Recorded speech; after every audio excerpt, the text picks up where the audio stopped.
ओम नमः शिवाय। ओम नमः शिवाय। दोस्तों, आप सभी का आपके अपने चैनल में एक बार फिर से बहुत स्वागत है और आपका बहुत आभार है। अक्सर ये बात आप कमेंट्स में मुझे पूछते हैं कि हमारे घर में किसी ने कुछ करवा रखा है, काला जादू करवा के रखा है, हमारे काम नहीं बनते और कई सारी परेशानियाँ। आप अक्सर ये बात मुझे पूछते हैं।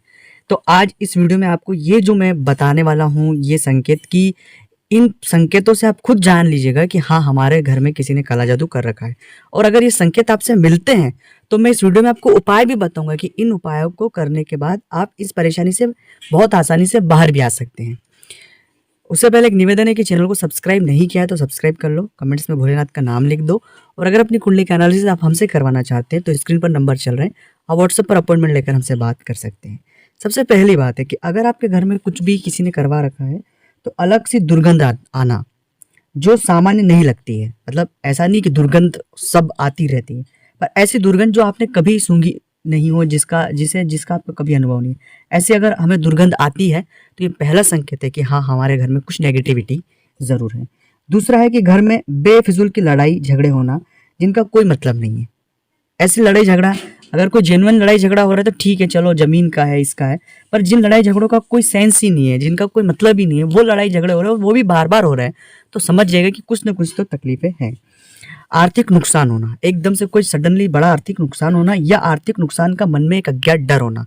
यहाँ पर एक टेक्निकल चीज़ ये समझ लें कि आर्थिक नुकसान हर एक व्यक्ति के साथ हो सकता है और डर हमेशा लोगों के बीच रहता है, लेकिन इसका स्तर बहुत भयानक स्तर तक होता है। पूरा रोड पर आ जाना, पूरी तरह से चीज़ें नेगेटिव वे में चले जाना। दो चीज़ों को मैं यहाँ आप समझ लें, एक नेगेटिविटी और एक पॉजिटिविटी, इन दोनों के बीच का जो डिफरेंस है उसे आपको समझना अनिवार्य है।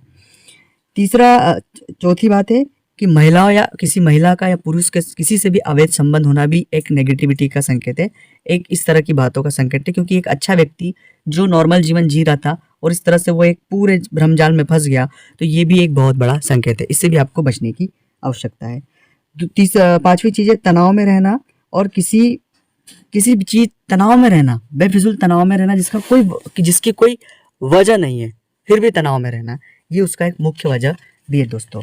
अब मान लीजिए ये सब चीज़ें तो है, लेकिन अब आप इससे बाहर आना चाहते हैं तो कैसे आएंगे? सबसे पहली बात है, आप अपने जीवन में जो भी अपने घर के आसपास बजरंगबली का मंदिर है वहाँ जाएं और वहाँ से कलावा बांध लें, नाड़ा जिसे कहते हैं, हाथ में बांध लें, या अपने घर से ले जाए, बजरंगबली को चढ़ाए और खुद अपने हाथों में बांध लें। जीवन में हनुमान चालीसा को अपने पार्ट ऑफ लाइफ बना लें, सुबह शाम हनुमान चालीसा का पाठ जरूर करें। घर में रोज गीता जी के एक अध्याय का पाठ रोज रेगुलर करें, सुबह कर ले या शाम कर ले, वक्त दें और गीता जी के एक अध्याय का पाठ आपको करना है। समय समय पर वस्त्र और जरूरत चीजें गरीबों को दान जरूर करें दोस्तों। घर में गूगल की धूप लगाएं। बेटी के चरणों को कुमकुम लगाकर कागज पर चिन्ह ले ले और उन कागज पे लिए हुए चरणों के चिन्हों को अपनी बरकत की जगह पर रखें। इससे भी पॉजिटिविटी घर में बनी रहती है। इसके अलावा दोस्तों, शनिवार को शनि जी को तेल जरूर चढ़ाएं और हो सके तो सकारात्मक रहे ज़्यादा से ज़्यादा, जो आपके लिए बहुत ज़्यादा पॉजिटिव होगा। ये नेगेटिविटी और पॉजिटिविटी की लड़ाई है, तो आप पॉजिटिविटी को पकड़े, बस यही एक सार है।